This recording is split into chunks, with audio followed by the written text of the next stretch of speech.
पावन धरा को, जो ऋषि मुनियों की भूमि है, शौर्य और पराक्रम की धरती है, सम और विषम परिस्थितियों में राष्ट्रवाद के साथ हमेशा खड़ी रही है, इसको कोटि कोटि नमन करते हुए मैं आप सबका हृदय से अभिनंदन करता हूं, स्वागत करता हूं। बहनों और भाइयों, आज तीसरे चरण का मतदान चल रहा है और 2 चरणों में जो हुआ, जनता जनार्दन का पार स्नेह और आशीर्वाद प्रधानमंत्री मोदी जी के साथ कमल निशान पर प्राप्त हुआ है। और तीसरे चरण में भी वही रुझान देखने को मिल रहा है। अभी कुछ देर पहले मैंने मालूम किया कि क्या रुझान है, पता लगा कि 45% से ऊपर मतदान हो चुका है और अभी ये सायंकाल 6 बजे तक चलेगा। ये दिखाता है कि उत्तर प्रदेश में 10 की 10 सीट भारतीय जनता पार्टी की ओर जाएगी आज, और देश के अंदर 94 में से ज्यादातर सीटें भारतीय जनता पार्टी की झोली में जाकर के, जो जनता की आकांक्षा है कि अब की बार 400 पार का लक्ष्य भी पूरा होगा और फिर एक बार मोदी सरकार की आकांक्षा भी पूरी होगी। बहनों और भाइयों, जब लोग पूछते हैं कि आखिर फिर एक बार मोदी सरकार ही क्यों, तो उनके सामने स्वाभाविक रूप से हम उत्तर भी इसी प्रकार का दे देते हैं कि क्या आपने बदलते हुए भारत को नहीं देखा? एक नए भारत का दर्शन जो हम कर रहे हैं, और जब हम तुलनात्मक रूप से उनके सामने आंकड़ा रखते हैं, तुलनात्मक नए भारत का चित्रण प्रस्तुत करते हैं, सबकी आंखें खुली की खुली रहती हैं और सब स्वीकार करते हैं कि जो काम मोदी जी के नेतृत्व में हुआ है, इससे पहले कभी नहीं हो पाया था। और बहनों भाइयों, आज मोदी जी के प्रति वही कृतज्ञता ज्ञापित करते हुए, श्रद्धा और सम्मान का भाव व्यक्त करते हुए देश की जनता जनार्दन मोदी जी के साथ खड़ी है, जाति मत मजहब से ऊपर उठ करके मोदी जी के साथ खड़ी है। बहनों और भाइयों, हमारी पीढ़ी सौभाग्यशाली है। हम इस बदलते हुए भारत का, आत्मनिर्भर बनने की ओर अग्रसर भारत का, हम भी इसमें योगदान दे पा रहे हैं। वर्तमान पीढ़ी इस बात के लिए सौभाग्यशाली है। बहनों और भाइयों, 2014 के पहले का भारत क्या था? एक बदहाल भारत, जनता का विश्वास खो चुका भारत, गरीब भूख से मरता था, अन्नदाता किसान आत्महत्या करता था, नौजवान पलायन करता था, व्यापारी रंगदारी देने के लिए मजबूर होता था, बेटी और व्यापारी दोनों सुरक्षित नहीं थे। बहनों और भाइयों, 2014 के बाद का भारत, आज आप देख रहे होंगे 80 करोड़ लोगों को फ्री में राशन मिल रहा है ना। अब मैं यही से बोल रहा हूं, याद करिए, भारत 80 करोड़ लोगों को फ्री में राशन दे रहा है और पाकिस्तान की कुल आबादी 23 से 24 करोड़ है। पाकिस्तान में लोग भूखों मर रहे हैं। अब जो लोग पाकिस्तान का नारा लगाते हैं, उनको बोलो वही हाल कर देंगे जो हाल महाराज सुहेलदेव ने सालार मसूद का किया था। उनको बोलो जो भिखमंगे पाकिस्तान का नारा लगाते हो तो जाओ वहां जाके भूखों मरो, भारत के ऊपर बोझ मत बनो। 80 करोड़ लोग फ्री में राशन, 60 करोड़ लोग 5 लाख रुपए का आयुष्मान कार्ड का लाभ, 50 करोड़ लोगों को जनधन अकाउंट, और अगर कोई बीमार पड़ता है, हमारा कोई सांसद, कोई विधायक, कोई पूर्व विधायक, पूर्व सांसद, कोई पदाधिकारी या पीड़ित भी स्वयं मुझे पत्र लिख देता है तो मैं उसके जनधन अकाउंट में पैसा भेज के कहता हूं जाओ उपचार करो, निश्चिंत होकर उपचार कराओ, सरकार सारा खर्चा उठाएगी। बहनों और भाइयों, 12 करोड़ किसान सम्मान निधि का लाभ प्राप्त कर रहा है। 12 करोड़ गरीबों के घर में शौचालय बन गए हैं।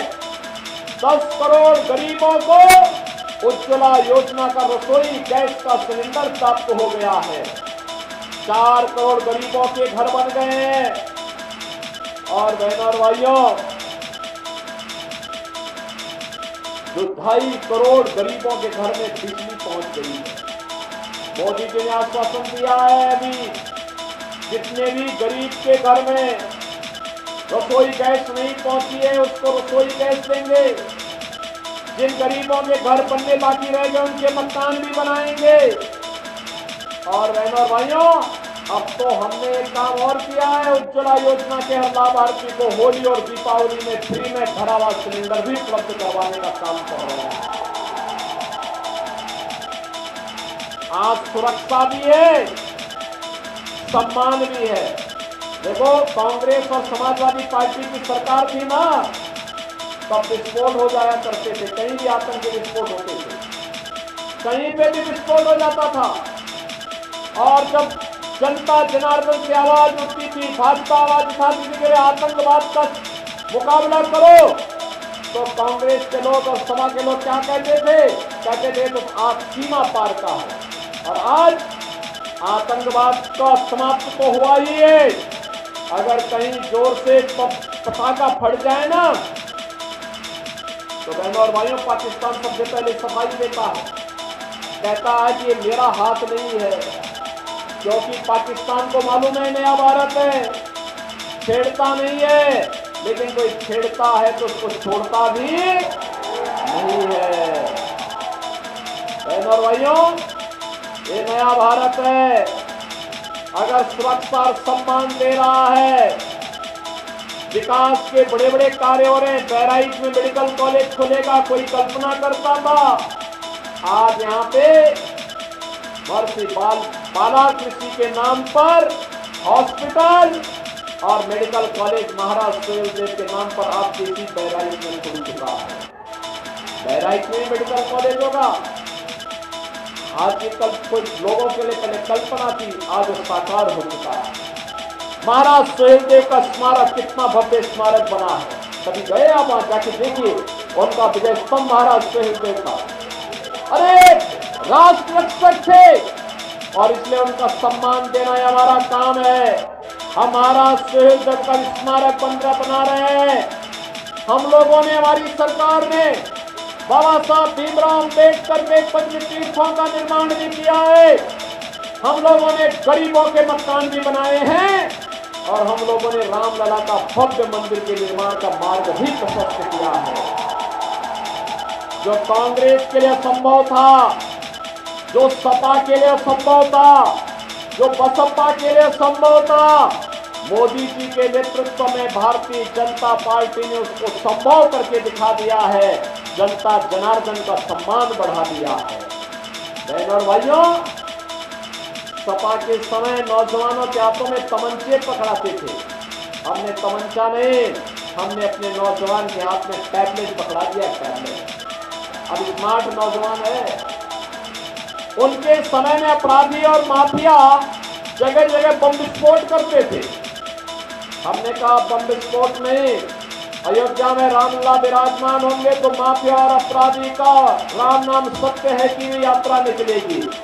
और बहनों और भाइयों, आज आप देख रहे होंगे, आज आप देख रहे होंगे यह भी हो रहा है। और मैं आपको इस बात के लिए भी आश्वस्त करने के लिए आया हूं। देखो, सपा और बसपा की सरकार में जगह जगह बमबाजी होती थी, आज बमबाजी नहीं है। हर हर बम बम के साथ कावड़ यात्रा निकलती है, बड़े धूम धड़ाके के साथ में। समाजवादी पार्टी तो रामद्रोही है। ये लोग हमेशा भगवान राम का विरोध किए हैं। क्या रामद्रोही के साथ हम खड़े होंगे? क्या कांग्रेस के साथ खड़े होंगे जो आतंकवाद का समर्थन करती है? बहनों और भाइयों, इसीलिए आज हम आए हैं। देश की आवाज के साथ बहराइच की आवाज भी जुड़नी चाहिए। सहमत हैं? सहमत हैं? सभी लोग सहमत हैं? डॉक्टर आनंद कुमार गौड़ को भारी बहुमत से विजयी बना के भेजेंगे। सभी लोग सहमत हैं? कमल चुनाव चिन्ह पर विजयी बना के भेजेंगे। मोदी जी का संदेशा घर घर पहुंचाएंगे। मोदी जी का संदेशा है कि 13 मई को हर व्यक्ति पहले मतदान करेगा, फिर जलपान करेगा। आप सहमत हैं? बहन और भाइयों, आपके लिए अगले 5 दिन का समय प्रचार के लिए बचा है। छठे दिन मतदान करना है। इन 5 दिनों का उपयोग आप देश के लिए करेंगे। ये चुनाव देश के लिए लड़ा जा रहा है, आपकी आने वाली पीढ़ी के लिए लड़ा जा रहा है। आत्मनिर्भर भारत का मतलब नौजवान आत्मनिर्भर, महिलाएं आत्मनिर्भर, किसान आत्मनिर्भर, व्यापारी आत्मनिर्भर, हर नागरिक आत्मनिर्भर होगा, खुशहाल होगा, विकसित भारत का आधारशिला बनेगा। और विकसित भारत का मतलब दुनिया को नेतृत्व देने वाला भारत। और बहनों और भाइयों, उस भारत के लिए एक और मोदी जी के नेतृत्व में भारतीय जनता पार्टी, अपना दल, निषाद पार्टी, राजभर पार्टी, राष्ट्रीय लोक दल है। और दूसरी तरफ भारत का विरोध करने वाले, भारत के महापुरुषों का अपमान करने वाले, प्रभु राम की सत्ता को, प्रभु कृष्ण की सत्ता को चुनौती देने वाले, गौ हत्या को प्रश्रय देने वाले, आतंकवाद के समर्थक, देशद्रोहियों को गले का हार बनाने वाले कांग्रेस समाजवादी पार्टी के लोगों का गठबंधन है। और इसलिए बहनों और भाइयों, 13 मई को भारतीय जनता पार्टी के लिए आप सबके समर्थन की आकांक्षा करते हुए आज हम सब यहां पर आए हैं। बहनों और भाइयों, डॉक्टर आनंद कुमार को भारी बहुमत से विजयी बना के भेजेंगे। कमल चुनाव चिन्ह पर रिकॉर्ड वोटों से, उनके पिताजी जितने वोट से जीते थे उससे दुगने वोट से चुनाव जिता के भेजिए। सहमत है ना? सहमत है? तो फिर मेरे साथ बोलेंगे, भारत माता की, भारत माता की, भारत माता की।